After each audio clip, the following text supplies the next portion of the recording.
Audio Content Lab. Sounds like Marketing. Sounds like marketing. Welcome to Sounds Like Marketing, the audio content marketing podcast that's here to dial businesses and brands into the importance of sound. I'm Jake Sanders. I'm joined by Paul Julius. Today is a special episode on the show. We're going to share my marketing audio drama / musical, ROI The Musical, and then follow that up with a brief Q&A session where I'll explain my process behind the project and discuss the topics covered in the musical.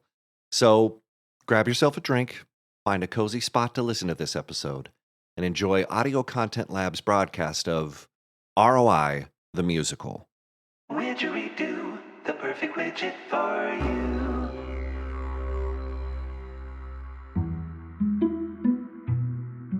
Hello there.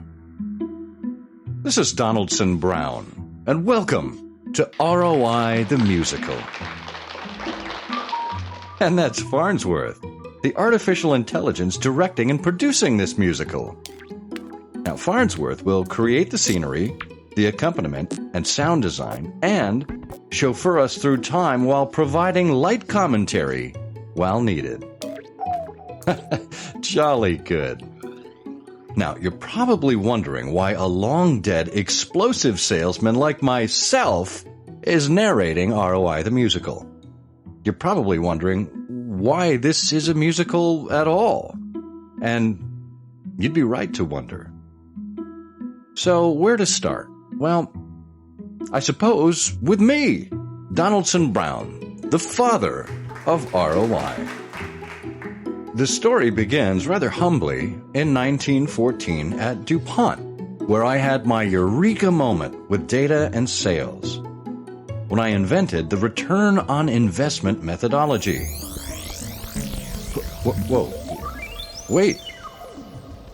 Where in blazes are we? 40,000 years in the past? Too far. Way too far, Farnsworth. Ah, I see. Look, it seems like this ancient caveman is the first stop on our journey. He's whittling a flute out of vulture bone. He has several other flutes. In one corner, there's a pile of shells and animal skins. Dear listeners, it would appear that this humble cave is the world's first business. A primeval music store. This caveman is a business caveman. Oh, wow. Another cave person is approaching the cave. It looks like they're interested in buying a flute. This is historic. Here, we will witness humanity's first business transaction. This caveman collecting on the joy he's provided. The cave consumer providing their payment in exchange. Ancient marketplaces, investments returning into profits. Even before numbers existed, we wanted them to go up and to the right. Forever. ROI. Marketing. Data. It's in our DNA. It's... Wait a minute. He took the flute and he didn't leave a shell, a skin, or anything? The flute maker has invested time and resources into his product. How has it returned? Farnsworth, what's the ROI here? Jeremy Bentham? What does he have anything to do with this? Born in the year of 1747, English philosopher named Jeremy Bentham looked at society and asked the question, all of the downtrodden, who would protect them? Had the idea, a pretty novel suggestion. He could use data to destroy oppression. If there's a number that can give an impression, the body politic would make a correction. There's a number out there to make things better. There's a number out there to make more cheddar. There's a number out there to fix society. Whether it works or not remains to be seen. There's a number. Excellent. Fascinating to know that another historic ghost was onto the concept that data, free from interpretation, is the quickest way to happiness. Yeah, but since I... Find a problem, any problem, and attach a metric to it and measure the progress. Well, of course, but... Invest your resources and see what returns. ROI. I invented that term, you know.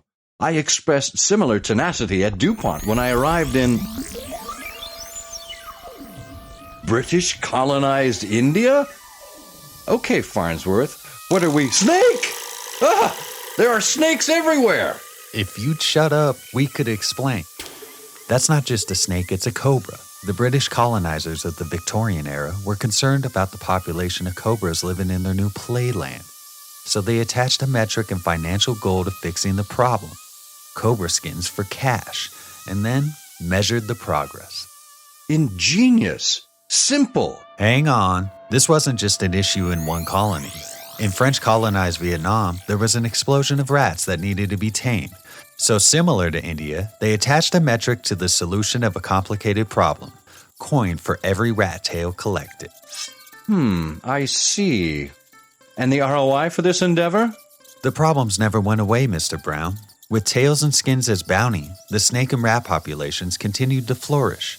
Those that kept returning to collect the reward were then investing the money into raising more cobras and rats to continue the cycle apace. Clever buggers. I had it wrong, Mr. Brown. My fundamental axiom, the idea that there's one number out there that can show us the way to the greater good.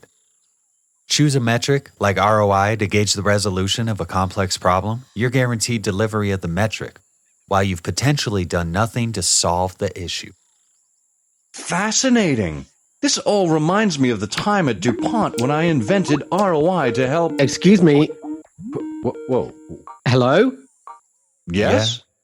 Yeah, hi there. CEO of Widgeridoo here. Widgeridoo, the perfect widget for you. Look, I hate to interrupt. I love it when you marketing types get creative.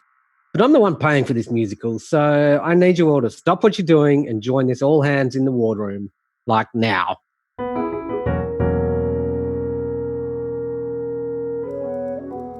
Everyone, thanks for being here. My CMO, Vince, the marketing director, Casey, head of sales, the ghost of Jeremy Bentham and Donaldson Brown, and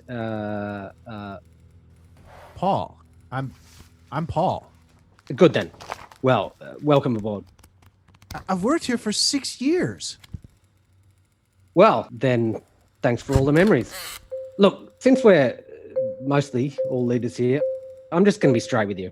Sector growth needs to scale across the entire organisation in Q3 to... We need leads.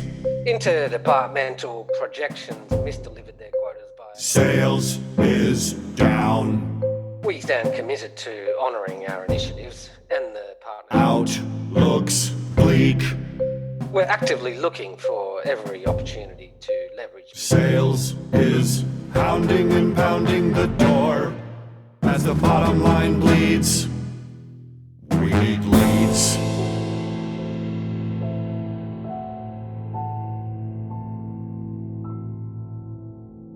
So that's why I've asked all of you here today, because we need data-driven business development solutions for Widgeridoo. Widgeridoo, the perfect widget for you. Right then, let's break up into teams and... No more silos. We're staying here and we're not leaving this conference room until we solve this.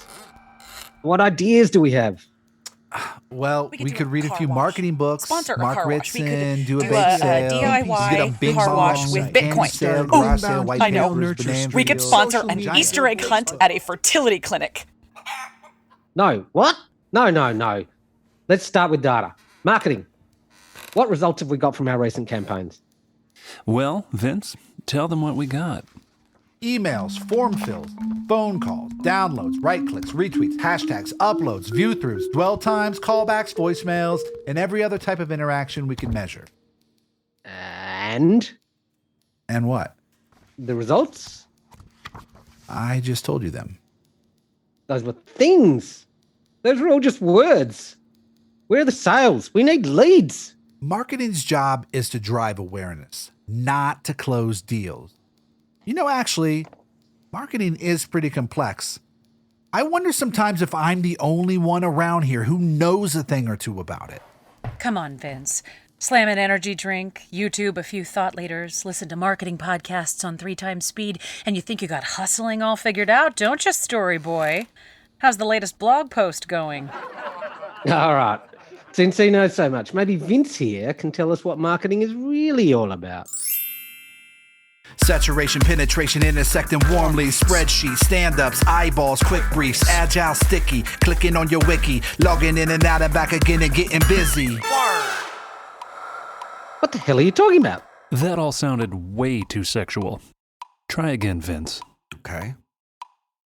Strategies, scorched earth, campaigns, battlefields, hacking, kicking ass, crushing ninjas at the boot camp, military grade, killer instinct, invade, executing order, supporters are getting upgrades. I liked that. Still, it's all very militaristic, don't you think? Explain marketing in a way maybe the CEO can understand. Loyalty, purpose, nurturing experience, mission-based journeys, turning up the cheeriness, telling the millennials we think about them often, influencing futures, solving the world's problems. I really like that last one. But really, those are all just words. We don't need words. We need leads. Numbers have to go up. The bottom line here is the bottom line. Doesn't anyone speak a language I understand here? Out of all the tactics and words we just heard, which are the right ones to focus on? Well, as father of ROI, perhaps I may be of service here? Good. Something from the ghosts. Go on. Indeed, in the 1910s, back at DuPont, after I coined the term, we quickly made ROI the primary performance measure for all of our operating departments. More importantly, the past performance of successful campaigns and concepts were used to create ROI targets for newer products and ventures. We realized, like my ghostly friend Mr. Bentham, the data were the only way. For business to plod forward at DuPont, we simply didn't have time to waste with words or interpretation. We needed one measurement. That measurement was ROI. ROI, if you can capture it, can show you exactly what you need to do to save widgeridoo. Widgeridoo, the perfect widget for you.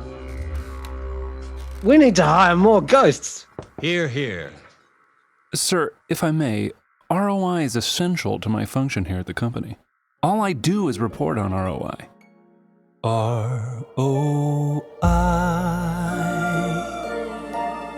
ROI. Don't know why, it's the only thing I desire. When I'm curled up in my spreadsheet, I can count on being here next week, just as long as I prove ROI. Don't ask why, don't be that guy. Just show the growth and a reason to boast. We cook these books, baby, they're basically toast. We're looking good and it's understood through ROI.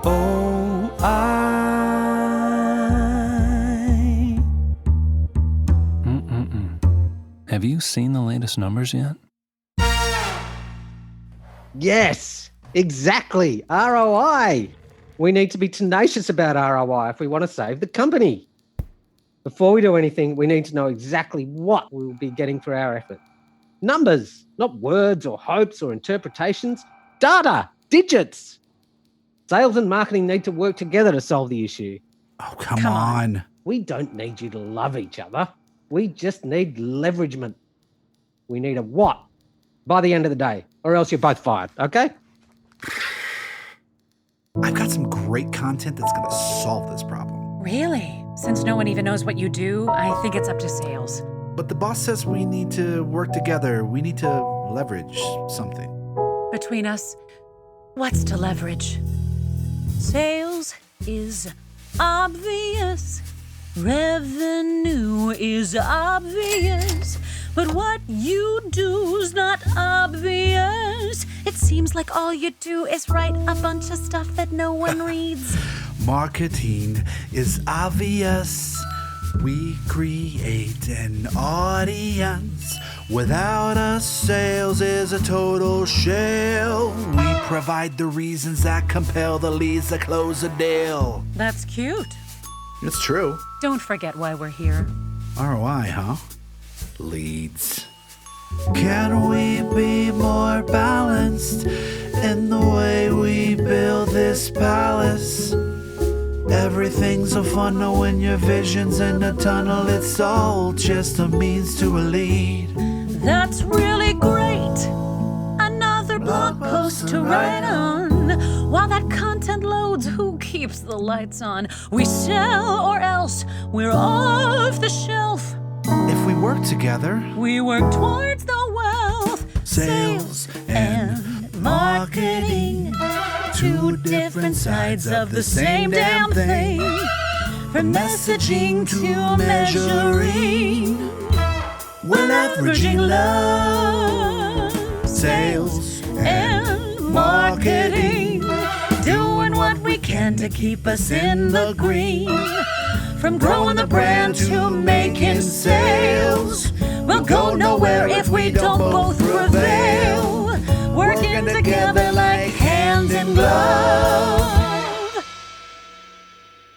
we're leveraging love.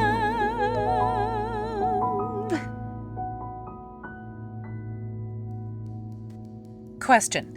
You're in marketing. Have we asked our clients why they choose Widgeridoo? Widgeridoo, the perfect widget for you. Do we know where they spend their time on the internet? Do we even speak to our clients at all after sales is done? I've not spoken to actual customers, but I do have binders full of personas of market profiles that match our desired client base. I made persona A a millennial. I made persona B a Canadian with a head cold. My point exactly. We're going to continue providing more of the wrong type of data. You know what? Maybe we've been asking the wrong question the whole time. Maybe it isn't about what we need to do with marketing, but why? Why are we even marketing in the first place? I'm listening. All we do is sales tactics. We've got no strategy. We've got no why. Exactly. We need to get to why. And then we can get to what. And then we can create content that can save the business. No, we don't need more words. We need the right words, the right kind of research. Data that can get us to why, not more whats. ROI, you say? We need a why? ROI? ROY? In the beginning, there was a number and the word. Two different ways of making sense of the world. Words describe and frame our pleasures and our pains. Numbers tell us what we've got and what we have to gain. But somewhere back in the day, we traded in the things we say. Numbers and digits. 'Cause when we make decisions, we never let those words get in the way. ROI, are we doing this? Oh, you guys are really screwing this up. Maybe the return on the investment we seek isn't in a column or a row on a sheet. ROI, are we marketing with a why? We are hearkening to a simpler time at the start of things. If you're living life by the measurements, you never do something for the hell of it. So it's ROI before ROI.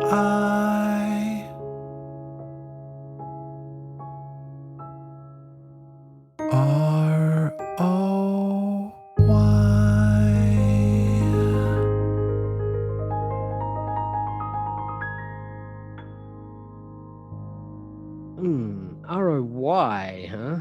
I like it, But now, instead of knowing what to do, we need to know why. And my answer is still ROI.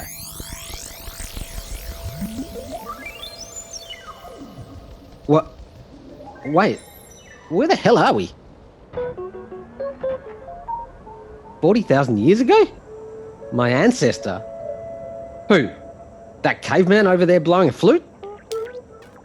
I get it now. Farnsworth, you're brilliant. Can't you see, Mr. CEO, your ancestor here is the world's first businessman.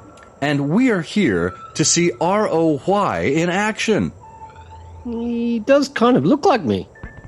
The caveman's ROI isn't just capital, it's the creation of an actual marketplace. Marketing exists to create markets. Somewhere along the way, from 40,000 years to today, we lost this simple fact. The ROI of business development means creating a marketplace that secures future returns. Make sure we'll be here tomorrow? Correct. Now, if I'm not mistaken, we have a company to save. So let's work together. Let's find this ROI.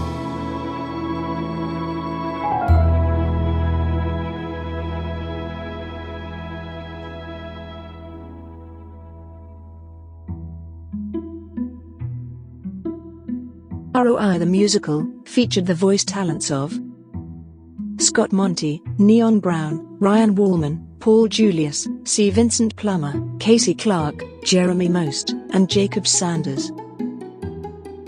It was directed, written, scored, and produced for audio by Jacob Sanders.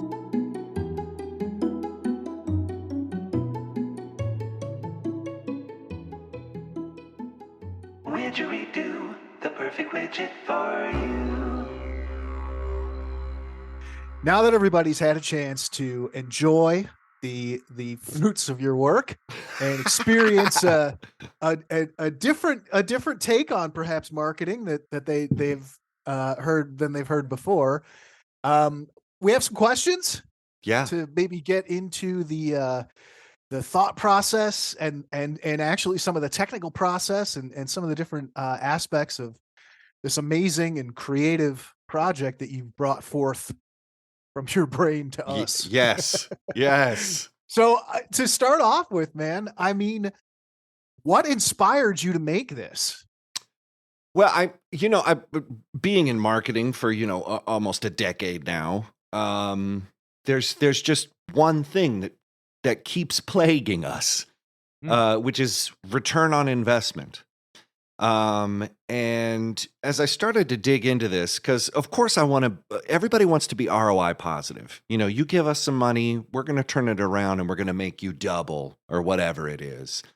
And sometimes it's not like that. I mean, if you, depending on the campaign, direct response, maybe you would like to see higher ROI, but if you're doing a branding campaign or content marketing or organic social or any of the other tactics that we're asked to partake in on behalf of the marketing, ROI is not going to be the metric that you look for effectiveness. And when I started to find out research that supported this, from Les Binet and other folks at the International Practitioners of Advertising Institute, and then people at Ehrenberg Bass, if you know on Twitter, is very sharp about these things. And it ends up being a metric, ROI ends up being this metric that can create problems. I just saw an article on LinkedIn that it's the top metric to measure effectiveness. And it seems weird that we're plagued by this. So I figured rather than kind of rant about these things, I could use my skills as a composer and my recent fascination with audio drama to create a audio-only musical exploration of this topic. So I figured it was a nice way to get into the meat of the issue and sort of explore those things and use song as the vehicle. And it's really wonderful. It is. And, Thanks, and so, I'm so glad you did, but I'm curious, especially as a fellow marketer, Mhm. we have all these different things at our disposal. We can do, like a walking video or, like you said, like write a rant up on LinkedIn. Right. Why did you choose an audio drama or like a musical piece like this instead of doing something like that? Like what drove your decision to pursue this in this manner? Well, and I think it was a bit selfish in this regard, because I can write music. I like being cheeky with writing, and really, I've been noticing recently with my kids, they're elementary school aged, and they could retain a lot of information through songs. My kid knows all of the 50 states alphabetically. Damn. And she schooled me the other day, and I was like, whoa. But then I realized they have a song that they teach them that helps them. And so when she was listing off the states, I started noticing a little bit of melody. And I was like, is there a song that you were taught? And she said yes. And so I think it's a traditional way that people retain information. Homer, the Odyssey, there's this blind dude who is keeping this giant story together, and a lot of it was with song. Tolkien has songs, in Lord of the Rings. There's always little bits of music sprinkled throughout our informational history. And so I just kind of wanted to see if I could do it, one, and what was, it was kind of exciting to hear how excited people were about participating in it too. Yeah. One of my heroes, Scott Monty, I reached out to him. He has an amazing voice, a really great newsletter and podcast that he's done for years. And I just reached out to him and I said, hey, would you like to be in this audio drama? And like, without a doubt, no, like in short return, he was like, yes, obviously. And I was like, okay. So it just, everybody, I was waiting for somebody to be like, no, this isn't a good idea. And I never heard that. I was going to ask you, like, I think everybody, you can really feel the enthusiasm. I mean, I don't think anybody said no, right? Mm-mm. No. Nobody did. Yeah. Yeah. Well, I mean, that leads into the next question though. Like, and this is more on the technical side. Like, Yeah. what was it like making this? Like getting all these people and getting them to record? And I mean, it must have been a nightmare of 200 different tracks or whatever. Yeah, I mean, I don't know what the session ended up being, but it was over 80 different tracks because I had to. Well, first of all, I had to write the story. I had to come up with a creative way to do that, and connecting all these influences. So I started with the ghost of Donaldson Brown, who is the founder of ROI. He worked at DuPont. He was an explosive salesman selling dynamite. Sure. But he was really interested on tracking what was working and what wasn't. So he came up with this return on investment methodology. And so I wanted to fold him in. And then I was reading about utilitarianism. Jeremy Bentham is a English kind of philosopher, sociologist, who basically took the idea of social improvement and attached it to a metric. And he was saying, we can improve society if we find a number that works.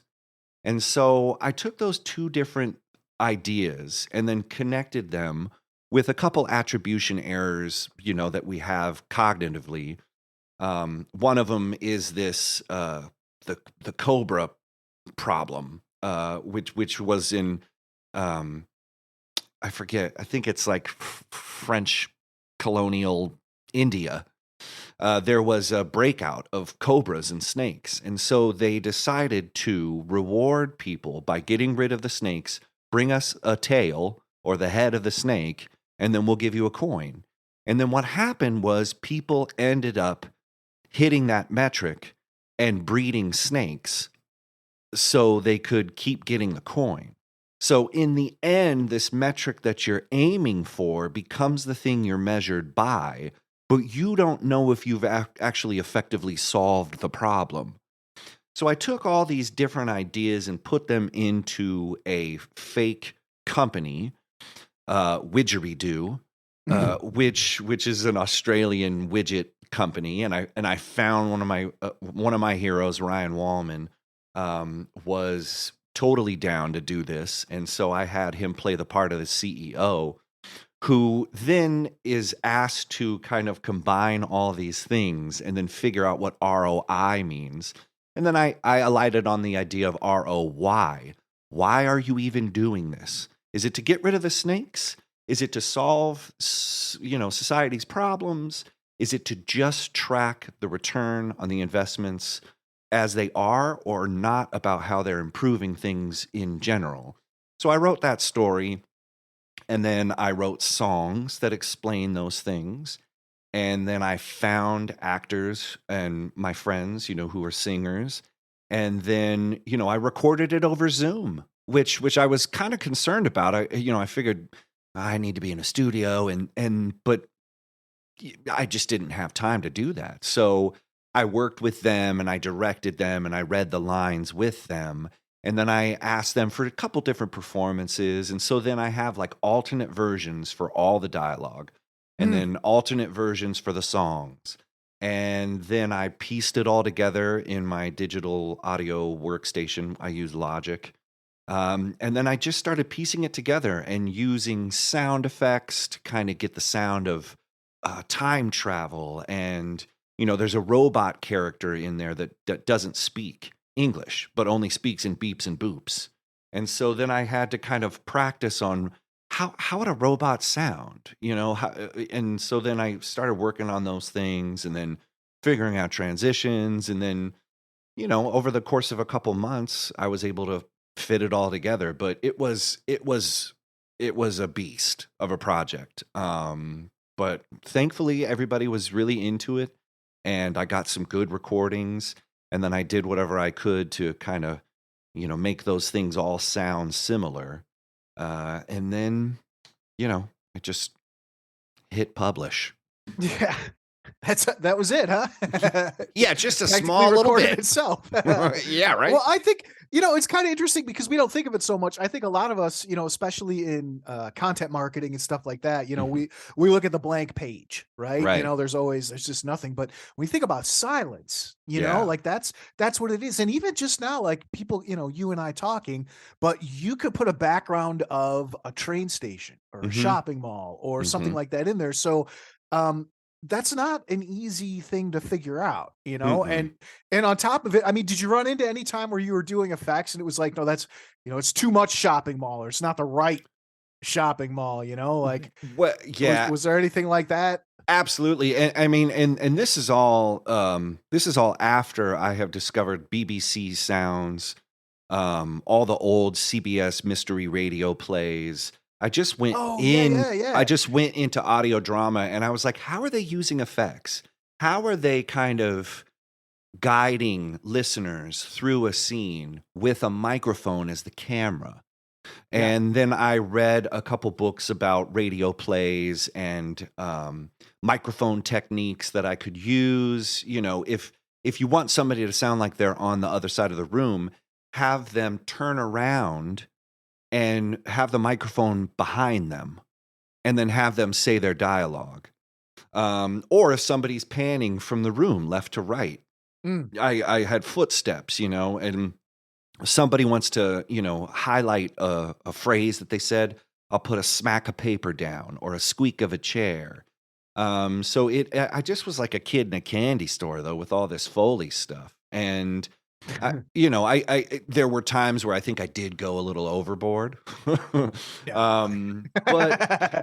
if it all serves them getting into the moment and feeling the emotion of the characters, whatever served the drama, I would put in and then adjust. But yeah, I mean, it was, hundreds of, small little things, fading things in and out, stretching things, moving them, and then also sometimes when we were recording the dialogue, there wasn't the right amount of space in between their words. And so if you put some more space in between things, people are like, oh God, he's saying something really fucking important. So I would have to insert silence and then extend things or truncate things and have it be faster and have the responses be more on top of each other just to keep the pace going. So it's just like, I just discovered these things as I was in the situation, and then you kind of get inspired by the work. You know, you have that blank canvas, but then once you start putting things in, it shows you what it wants. And then you feel the beats in between the dialogue, and you just help keep the motion going, but also give them moments to really reflect on things. So it was an absolute joy. Yeah. I mean, I think you showed remarkable restraint given the amount of sound, just the sheer size of libraries of things that are available. Oh yeah, exactly. You know, it's all there. But so, I mean, really, like, what was the most fun part of putting this all together? And then on the flip side of it, like, what was like the most, drudgery? Like, what was the least fun? I think the thing that caused me pain was getting consistency across so many different recording iterations. Like, I'm on Zoom with this person. I'm in the studio with one of the characters. I had one of the characters record their lines in a closet in New York. And then, the quality of the mics, they weren't consistent. So, like, they lived in Denver, but you were like, I love this closet. Well, right. This is and you think this closet. And when you hear like old audio dramas are all in a studio. All the actors are there in the same place. They can feel each other. They're working off that energy, and I didn't have that. So the part that was tough for me was getting the same emotion and sound quality throughout all of the recordings, which was difficult. But the thing that was joyful for me was creating the music, coming up with fun lines, that explain things, like, and that tagline, if you're living life by the measurements, you'll never do something for the hell of it. And I think that was like the heart of what I wanted to get at is that if we really want to measure everything, you can do that, but you might miss a chance to do something that you can't measure, and that could have a huge impact. So I just, getting my complicated thoughts on a very niche topic consolidated into something that everyone can enjoy. That was fun. And then looking at that master, 80 plus track, session in Logic, that was just joy for me because, I could see all of this step by step, from the idea to the writing, to the music, then to the recording and directing, and then producing, and then finalizing everything. I could just feel it sort of kind of propel itself towards the end, and that was a really heady feeling. Like, a lot of people don't want to do complicated creative work because it's such a bear to get started, but when you finish it, you feel amazing. So I do a lot of these things just for the feeling of finishing and shipping. So that was the particular, like, joyful part for me. Nice being done. Yeah. Unfortunately. I mean, it's great to do it all, but boy, it feels good to be done. But okay, so I mean, when you set out to do this though originally, and even at the start of this, we were talking about how ROI can be kind of misleading, or maybe a improper focus a lot of times. Do you think you achieved your goal with ROI the Musical of highlighting that? And this is another thing. Am I looking for a return on my investment for ROI the Musical? Exactly. And thankfully, no one asked for money this time around. But I would have gladly paid people for their time, and I even broached the topic, and they were like, "No, this is fun. Like, don't worry about it." So I mean, I may, like, with Outbound, I paid all the actors because I knew that I wanted to get more from them. If you're just doing something for free, you know, I might, I'm busy. I might push it off or something. But when there's money, there's skin in the game, people are more likely to show up and give a little bit more. So I'm learning that as I'm going on. But I think, how can I measure if people enjoyed the music? Did they learn something? And I've gotten comments, a bunch of retweets on social media, that's just amazed by the production level and the focus. And I just wanted us marketers to have something special that we could learn and share, because most people don't want to share a white paper that they read. Most people don't want to share a blog that they read, or this video is really good about that sometimes. But those things that are shared are cheeky, are fun, are sort of crass in the way that they, talk about and unpack complicated stuff that no one cares about outside of marketing. So I wanted to kind of bring people in, and I think I did that. But I think it's one of those things. Like I'm not really looking for ROI the musical. I wanted people to feel like they were seen, because we're all struggling under this ROI. Like, what did I get for it? What's going on? Can you show me the money I give you is worth it? And sometimes it is, sometimes it isn't. It all depends on how you measure it.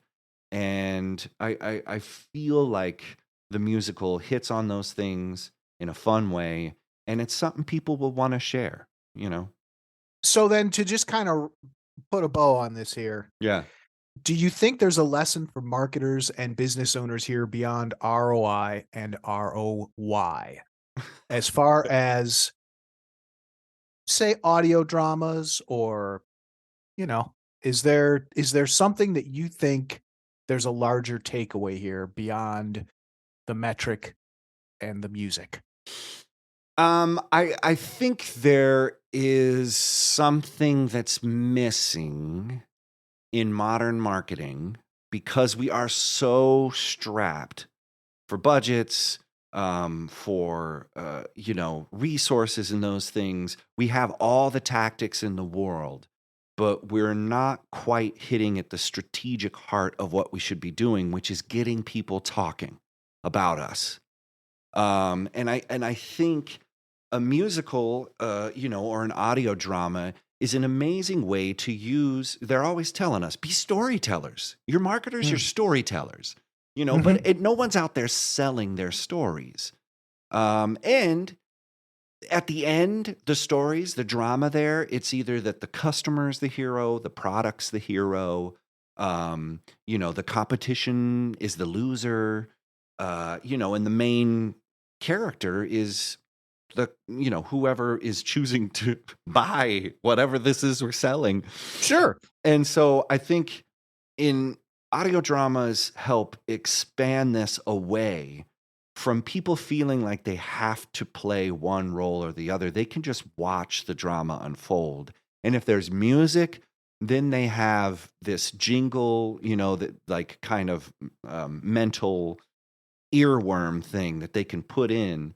And so I think in modern marketing, we're very gun shy with jingles and having fun, but we keep telling people, make something cool. Why don't you make something cool? And a lot of people don't want to do it because, one, it costs a ton of money. If I was paid appropriately for doing this musical, I'm pretty sure the shareholders would be like, but I think that there's an option out there for marketers who want to tell a complicated story in a fun way that's engaging. Audio dramas are a wonderful venue for this. Musicals are an amazing venue. And there was an industrialized commercial musical industry. There was a commercial music industry that was alive and kicking from the 50s to the 80s. And it's covered in Netflix movie Bathtubs Over Broadway. And it follows this story of this guy who's just collected records.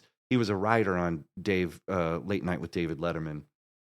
And he saw these ridiculous songs about Pennzoil and like bathroom tiles and like Pepsi. And turns out from the 50s to the 80s at annual shareholder meetings for these large companies, they would put on musicals that were specifically designed, composed, written for them. And so this guy meets all these composers and actors who got their start in this.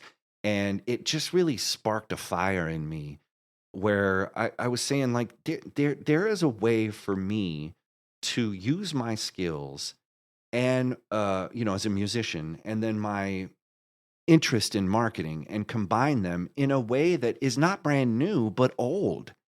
And so it felt like I was doing something that was tried and true and proven.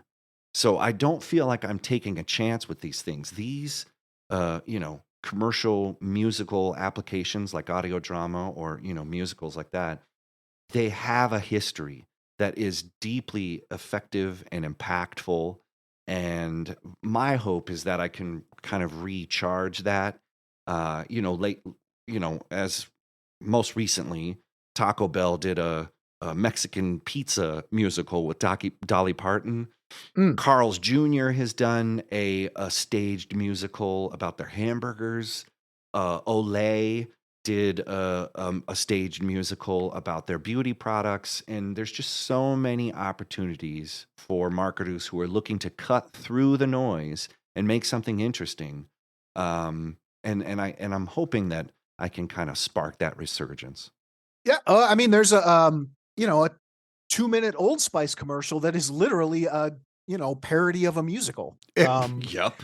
And it's great. But the one thing I wanted to say that what I really like about this is that you like on a meta level really messed with the whole thing, because you're essentially taking a musical which you're not really going to be able to measure the ROI on and using it to point out that there's a lot of stuff that you really need to think about. Wait a minute, is ROI, like, is this just a short-term metric? Are people just doing this to just cover their asses and have something to give to stakeholders? Right. Is this really strengthening a brand? Is this a Right. creative way to reach people? Right. I thought like just turning that whole thing on its head was just a really, really smart and fun and funny way to do it. And I think it's a really great example of, how you can be creative in these different kind of niche things, whether it's, about marketing or like you were saying about tile or toilets or whatever.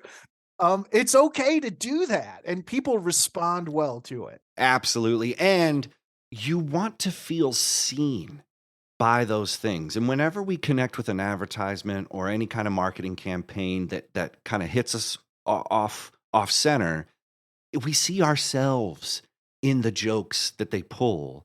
We laugh and we can feel ourselves having an emotional response to a commissioned work of brand communication. And music is one of those things, drama is one of those things, and in a sense, advertising, the Cannes Lion, they're celebrating films. They call them films. You mean ads? Are you talking about ads? Yeah, no, we call them films.